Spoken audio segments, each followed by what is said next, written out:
අපිට අධ්‍යාපනයක් තිබුණ නැල්ලු. දේව අධ්‍යාපනය නම් වූ අධ්‍යාපනයක් අපිට තිබුණා.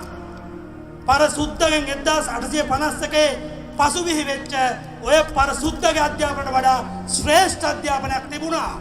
මුන් අපේ රටේ තිබුණු පුස්කොළ ටික අරගෙන ගිහිල්ලා උන්ගේ කෞතුකාගාරවල තියාගෙන පුස්තකාලවල තියාගෙන ඒවා සමහර රටවල විකුණලා ඕලන්දේ නැව හතරක් තාම ගොඩ නොබාපු පොත්පත් අපේ තියෙනවා.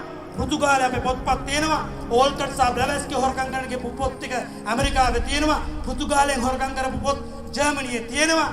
එංගලන්තෙන් අරගත්ත පොත් නෝර්වේ තියෙනවා. මේ ලෝකේ බොහෝ පොත්පත් තියෙන අපේ. හැබැයි අපේ රටේ ඉන්න ආචාර්ය මහාචාර්ය කියනවා අපිට අධ්‍යාපනයක් තිබෙන්නේ නැහැ කියලා. ඒ පොත්පත් එකක්වත් ඉංග්‍රීසි භාෂෙන් ලියවිලා නැහැ. ලියවිලා තියෙන්නේ මාගධියෙන් අපේ හැමතුනේ හෙළබසින්. ඒ කියන්නේ භාග්‍යතුන් වහන්සේ විසින් දේශනා කරන භාෂාවෙන්. මතක තියාගන්න. ඒවා මේ රටට නැවත ගෙන්වා දිය යුතුයි. දෙපයින් ජාතියක් වශයෙන් මේ මාතෘ භූමියට උචිත ලෙස මේ රාජ්‍යත්වය නැවත නිර්මාණය කරන්නට නම් අපෙන් අරගෙන ගිය සියලු දේ අපිට ගෙන ආ යුතුයි. මිනිහෙකුට හිතෙන්න පුළුවන් ඔය වෙද මහත්තයෝම කුවඩ අපි තුන්වෙනි ලෝක රට අපිට කවදා දියුණු වෙන්න බෑ කියලා. අපේ රටේ කොයිතරම් ඔබත් අහලාද මමත් අහලා තියෙනවා නිදන් කොච්චර තියෙනවද? ගොඩ නොගත්ත නිදන් කොච්චර තියෙනවද? මේ නිදන් වල තියෙන රත්තරන් කොටෙක් තියෙනවද? මේ රත්තරන් කොහෙන්ද මේ රටට ගෙනාවේ? අපි කඩු කිනිසි දුනු ඊතල හෙලි තෝමර හැදුවා. යකඩ කොයි රටින්ද ගෙනාවේ? ගෙනාවද? නැහැ. මේ රටේ හැදුවා. ඒ කියන්නේ අපිට හොඳ අධ්‍යාපනයක් තිබුණා. හොඳ තාක්ෂණයක් තිබුණා. අද වගේ තාක්ෂණික කරුණු අමාත්‍යාංශ තිබුණේ නැහැ. හැබැයි මිනිසා තුල තාක්ෂණික දැනුම තිබුණා. රටට ගෝචර මිනිසා ලෙඩ නොවන මිනිසාගේ ආයුෂ වර්ධනය වෙන තාක්ෂණයක් අපේ රටේ තිබුණා. අද අපි තුන්වෙනි ලෝක රටක් තමයි ඔව්. හැබැයි අපේ රටෙන් රන් රිදී මුතුමැණික් ටොන් පිටින් රැගෙන ගිය පෙවුණුයි අපිට මේ අපි තුන්වෙනි ලෝක රටක් කියලා කියන්නේ අපේ හඳුරන්නේ.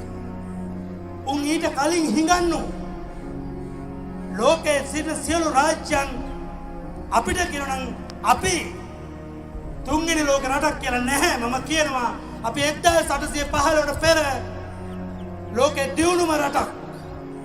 කිසිදු දෙයක් අපට අවශ්‍ය නැහැ.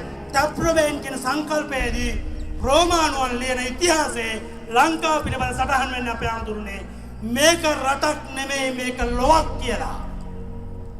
සුද්දන් වැද්දන් වන යුගයේ අහසින් ගමන් කර සිංහ දේශයේ වැසියන් වන විරුදාවලිය අපිට තියෙද්දී රාවණයන් කියලා සතෙක්වත් ලංකාවේ හිටියේ නැහැ කියන ඉතිහාසඥයන් බිහි වෙච්ච රටක අපි ජීවත් වෙන්නේ. හැබැයි ඉන්දියාවෙන් කියනවා ඉන්දියාවේ විද්‍යාඥයන්ගේ සංගමෙන් කියනවා රයිට් සහෝදරයන්ට නෙමෙයි ගුවන් යාන හැදීමේ ඒ විරුදාවලිය ලැබෙන්න ඕනේ රාවණයන්ට කියලා. අපේ රටේ මිනිස්සු කියනවා රාවණයන් කියලා සතෙක්වත් හිටියේ නැහැ කියලා. ඔය මහා වංශයේ කියන පට්ටපල් බොරුව 1831-33 මේ රටේ සුදු ජාතිකයන් විසින් ලියන ඉතිහාසය.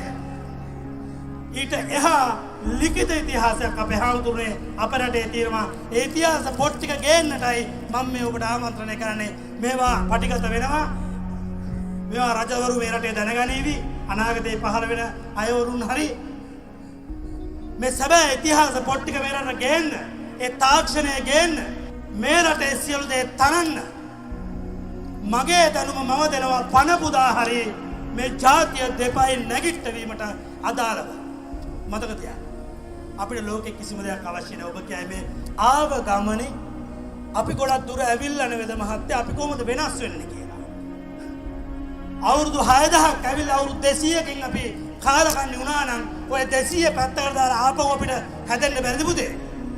අපි ආකල්පමය වශයෙන් වෙනස් වෙ යුතුයි.